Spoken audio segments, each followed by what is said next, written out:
Don't dismiss the XPeng G6 as just another Chinese EV. This electric mid-size crossover is one of the most sophisticated and best value options in the Tesla Model Y segment, and an outstanding first effort in a class where some rivals are struggling to hit the sweet spot. In short, it's certainly worth a look. It isn't only the styling which has a Tesla look, so do the powertrains.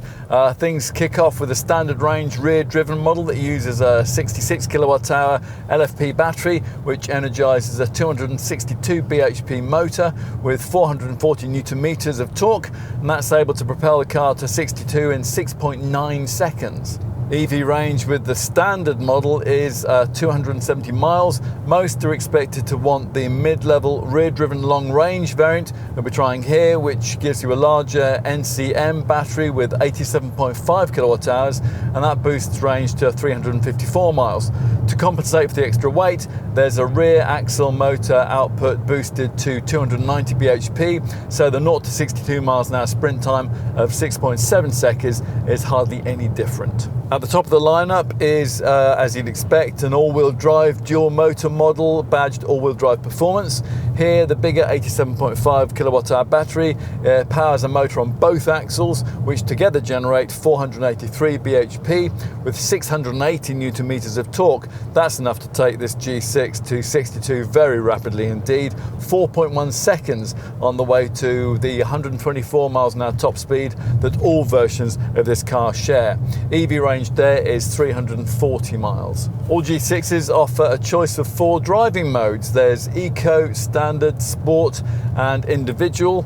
Eco is pretty sufficient for 90% of normal driving, and particularly given the trouble that we've had in getting anywhere near to the claimed EV range stats here, that is the setting that we would certainly advise you to default to whenever you can.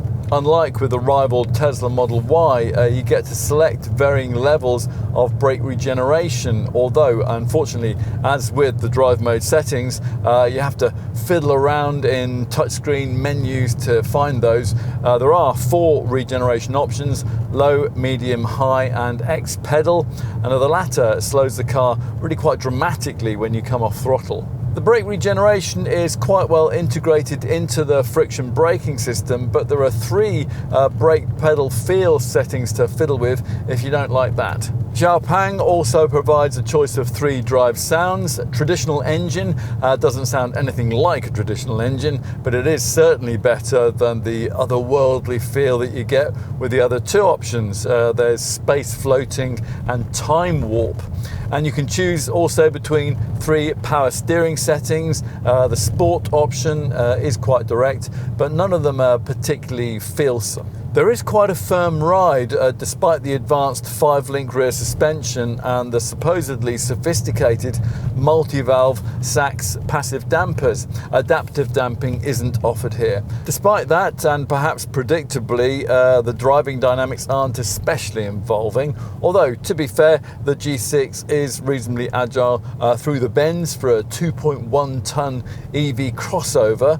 That's helped by the stiff SEPA 2.0 platform. Obviously, it's much more in its element to cruise, where you appreciate the vast number of Zao Pilot 2.5 camera drive assist features and the fact that all the binging and bonging that comes with those isn't too intrusive. You'll also appreciate this car's excellent refinement, helped no doubt by the double glazed glass here. You probably won't choose a G6 just because of the way it looks, but there's nothing to repel you here either. The shape is slightly more coupe SUV than most of its rivals, and it broadly replicates the mid-sized crossover dimensions of the Tesla Model Y, whose sales, of course, it wants to replicate. But the technology shrouded by the aluminium panels here is indeed impressive. An 800-volt electrical architecture with a silicon carbide power inverter and a full scenario Zao Pilot network of 29 cameras, radar transceivers and ultrasonic sensors, with collective output overseen by a special NVIDIA processor. Since when did family cars get this complicated? At 4.75 meters long, 1.92 meters wide, and 1.65 meters tall, this car fits squarely into the mid-sized EV crossover segment.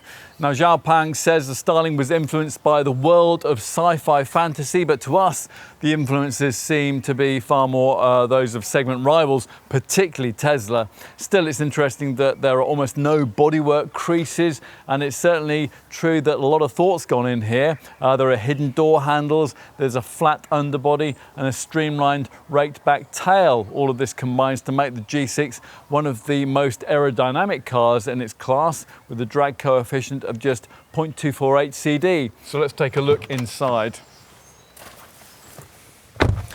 Well, once you close the frameless door, it's the usual Chinese mid-sized SUV formula, which sees almost everything controlled by a huge central touchscreen.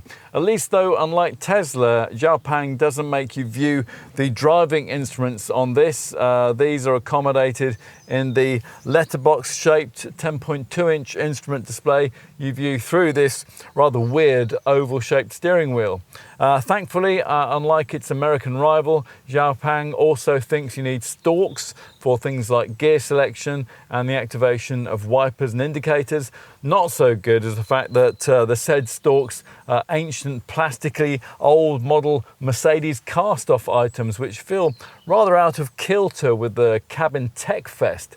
We could do without the rather chintzy sound effects you get on entry too. You sit quite high, but rather hemmed in, bathtub style, between the high centre console and the even higher window line. But the seats are powered, heated, they're ventilated and decently comfortable on longer trips, with four-way powered lumbar support, although they don't hold you in position particularly well at speed through corners. Light grey, or as in this case, dark cabin finishes are available, dominated by leatherette finishing, which doesn't feel particularly leather-like. Overall, you wouldn't call this interior, well, particularly premium or luxurious, but that never held Tesla back, and it's certainly true that all the fixtures and the fittings seem to be of decent quality. Door opening is controlled by a button down here rather than by a handle.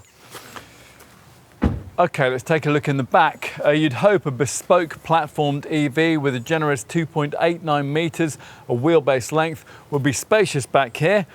So let's take a look.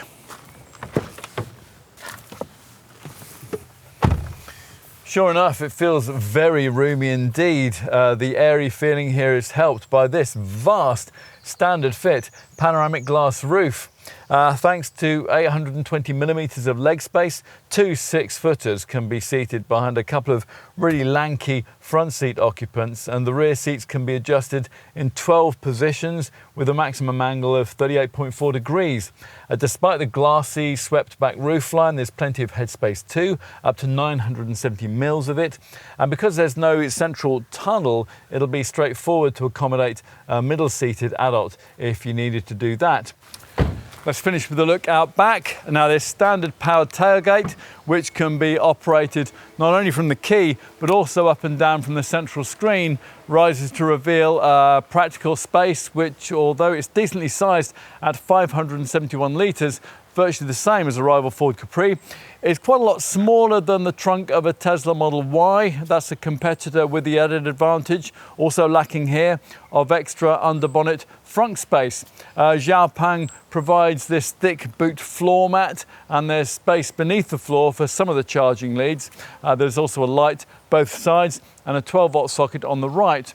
With everything flat though, up to 1,374 litres of space is freed up. What about battery replenishment? The 800-volt charging setup means that the car can use the latest ultra-rapid chargers, which are springing up all around Europe, and even more importantly, it means that the G6 can DC charge at up to 280 kilowatts, and that makes it one of the fastest charging EVs in the class.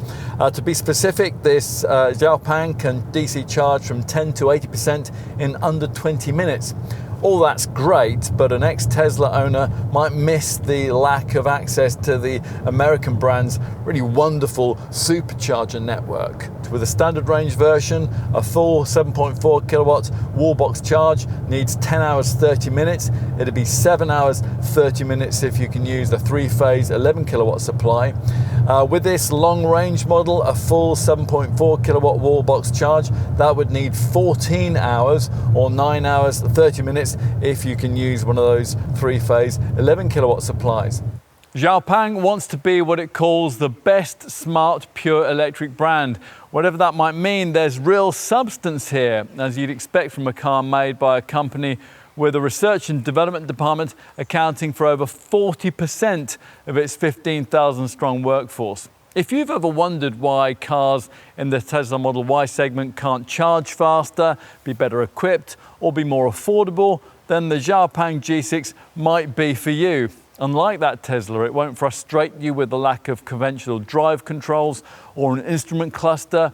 There's no mandatory heavy regen braking, and there are no expensive options to add either. True, you might want more involving drive dynamics, easier to use screen functions, or less derivative styling, but if you can live with all those things, there's really a great deal to like here.